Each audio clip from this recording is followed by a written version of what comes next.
Bonjour, je fais une vidéo pour tous les enfants de la France et de l'Europe qui veulent apprendre le français ainsi que du monde, donc à l'international et dans l'univers au cas où certains voyagent en avion. Donc pour vous faire une petite lecture, ça s'appelle Opération Caleçon au CE2 de Catherine Missonnier, des éditions Cascade, Rajo Éditeur. Je vais essayer d'être le plus rapide possible parce que je n'ai pas beaucoup de place dans mon téléphone. Les enfants, je vous fais cette lecture. Catherine Missonnier, Opération Caleçon au CE2, illustration de Alain Corcos, Rajo Éditeur.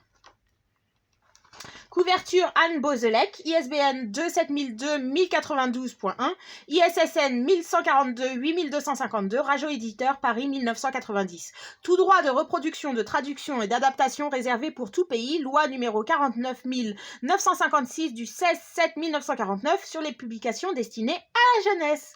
Pourquoi pas un opéra ?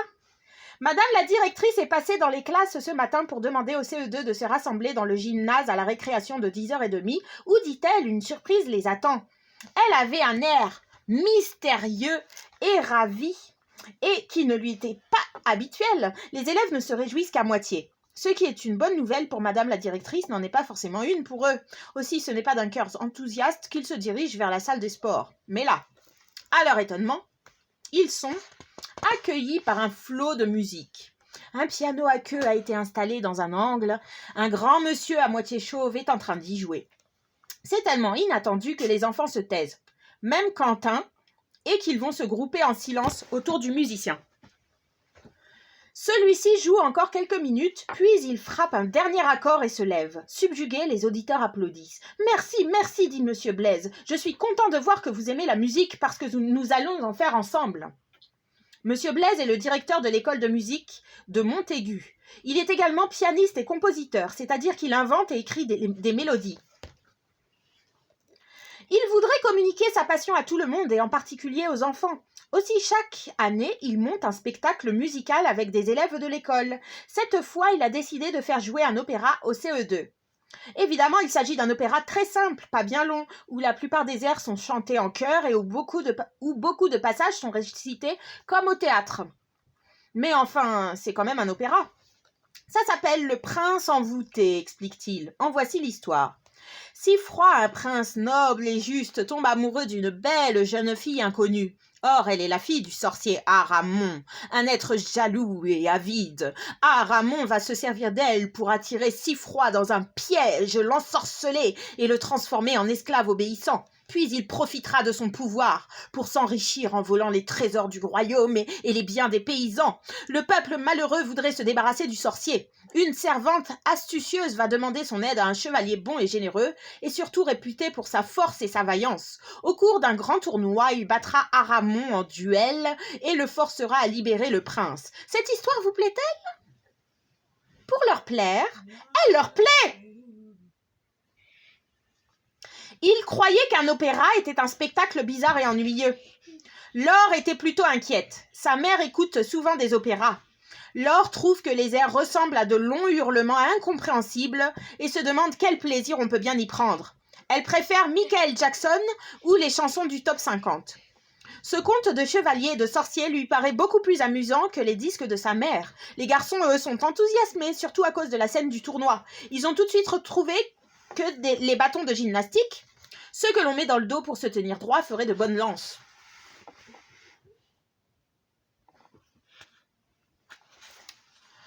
Ken et Ludovic ont déjà commencé à s'entraîner. Laure, Ken et Ludovic font partie d'un groupe de 9 copains inséparables. Ils se connaissent depuis l'école maternelle, jouent ensemble à chaque récréation, se retrouvent chez l'un ou l'autre le mercredi et le week-end. 9, c'est une bande importante, ce qui leur permet d'inventer des jeux très variés, mais entraîne aussi des disputes car ils ne sont pas toujours du même avis. Le plus calme est sans doute Nicolas. C'est aussi un bon organisateur qui arrive à mettre tout le monde d'accord quand il faut prendre des décisions importantes. Ludovic est le plus fort et Quentin le plus excité. Ken et John, les jumeaux coréens, sont les bricoleurs et les sportifs du groupe.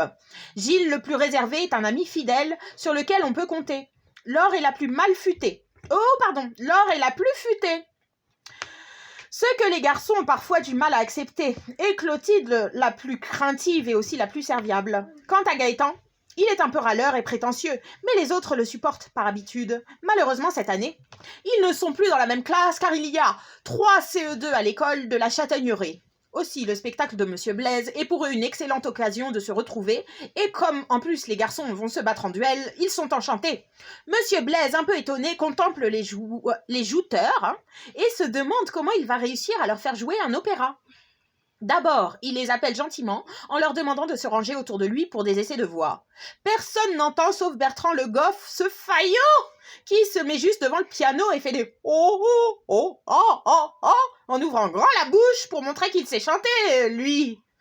Monsieur Blaise ne remarque pas Bertrand, il hausse le ton. « Un peu de calme, s'il vous plaît !» Mais sa voix est couverte par le choc des lances et les cris des chevaliers.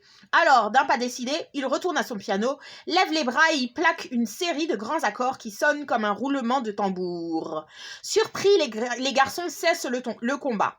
« Nous sommes ici pour faire de la musique et non de l'escrime ou de la boxe, rappelle Monsieur Blaise. Ceux qui n'ont pas envie de participer à ce spectacle peuvent s'en aller. Les autres, vous allez m'écouter !» Temporairement calmés, les CE2 se rangent en rond autour du professeur, presque en silence. Monsieur Blaise leur explique qu'il va chanter un couplet en s'accompagnant au piano et que chacun devra le lui répéter. Ceux qui auront les voix les plus justes et aussi les plus puissantes auront les rôles principaux. Les autres joueront la foule des paysans et des soldats. Bertrand Le Goff se rengorge. Comme il prend des cours de piano, justement avec Monsieur Blaise, il est sûr d'avoir le rôle du prince si froid. Quentin sort son compas de sa poche et se place derrière Bertrand. Mais la maîtresse veille et confisque le compas.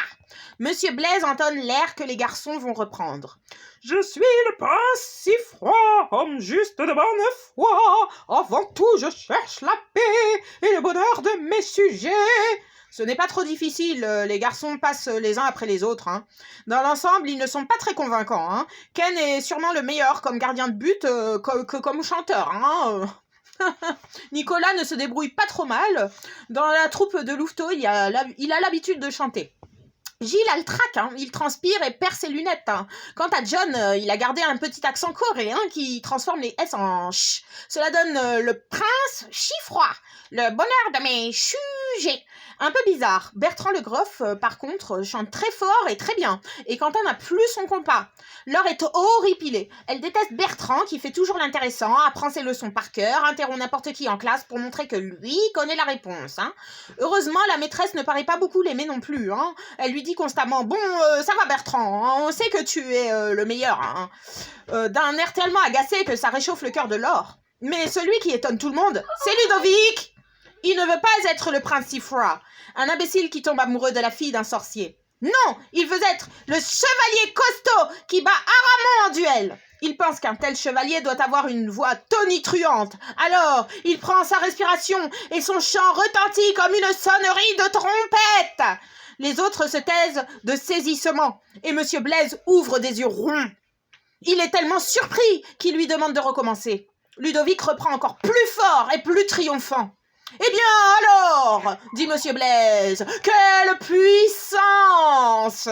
Tu veux faire le prince si froid ?»« Ah non, répond Ludovic, je veux être le chevalier costaud. »« C'est d'accord, tu seras un magnifique chevalier. » Ludovic est radieux.